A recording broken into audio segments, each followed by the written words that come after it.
રાજકોટ જિલ્લાના ધોરાજીની વાત કરીએ તો ઉપરવાસમાં 2 દિવસથી સતત વરસાદ જોવા મળી રહ્યો હતો। ધોરાજીની બાજુમાં ભાદર ડેમમાં 1 ફૂટ 1 દરવાજો ખોલવામાં આવ્યો હતો, જેથી કરીને ખેડ પંથકમાં ખેડૂતોમાં ખુશીનો માહોલ જોવા મળ્યો હતો।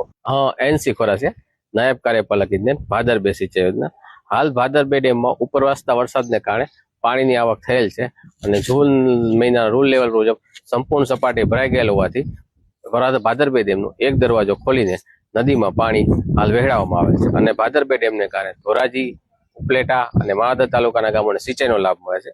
ધોરાજી, માણાવદર અને કુતિયાણા ગામને પીવાના પાણીનો લાભ મળેલ છે અને હાલ ભાદર 2 ડેમના દરવાજા ખુલ્લા હોવાથી નીચવાસના ગામોને નદીના પટ પર અવર જવર ન કરવા માટે ખાસ સૂચના છે। તો કેટલા ગામને પૂરું પાણી આ ભાદર 2 ડેમમાં 67 ગામને પીવાનું પાણી પૂરું પાડવામાં આવે છે। ધોરાજી, ઉપલેટા, માણાવદર તાલુકાના ગામોને સિંચાઈની સુવિધા ઉપલબ્ધ થાય છે। ઘેર પદ્ધત સુધી છે પોરબંદરના ઘેર પદ્ધત સુધી પાણી પહોંચે છે? હા, પાણી ભાદર 2 ડેમનું પાણી પોરબંદર પહોંચે છે। અને કેટલા ફૂટ છે? અત્યારે 1 દરવાજો 1 ફૂટ ખોલેલ છે। Live 24 news, Dhoraji, Firoz Juneja.